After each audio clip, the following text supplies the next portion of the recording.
新庄新北大道甲五港路口早起7点外上班，这就是人上多的时阵啊，所以路面的时阵竟然积水，这个汽车、奥多麦全部啊，拢爱对水中来经过，交通大乱。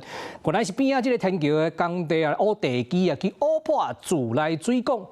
但是较奇怪，这毋是第一遍啊，2月份就捌挖破水管，但无到3个月，佫发生啊。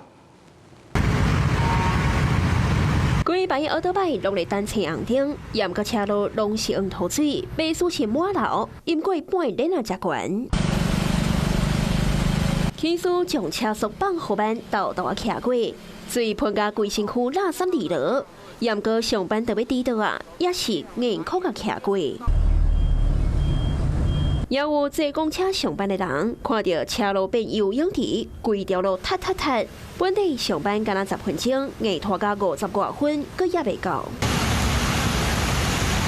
烂土水淹过车道，警方接到通报，赶到现场管制。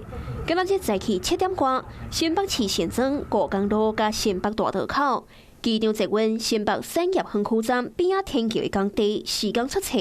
自来水管破坑，车路严重淹水，造成大塞车，也影响到附近自来水的用户，暂时减压供水。是讲这已经不是第一届发生，今年2月7日，共一个工地也要把水管挖到破去，影响到几万户用水。 这个疑似个是共一个问题。今天做的基桩只大20公分，并是1公尺的，可是却挖到了。所以这个地方到底问题是在哪里？我们现在还在做一个厘清。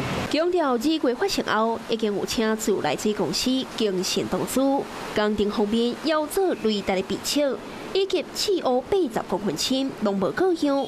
想要到正式开挖，阁挖到水管。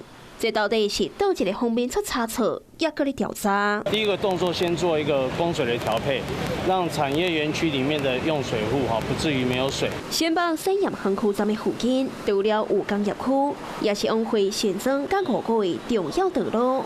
第3个月，都发生2届挖破水管积水，造成民众困扰。 Hello， 我是蒋欣梅。想要抢先掌握最及时的新闻资讯吗？赶快订阅、按赞、开启小铃铛，锁定华视新闻 YouTube 频道。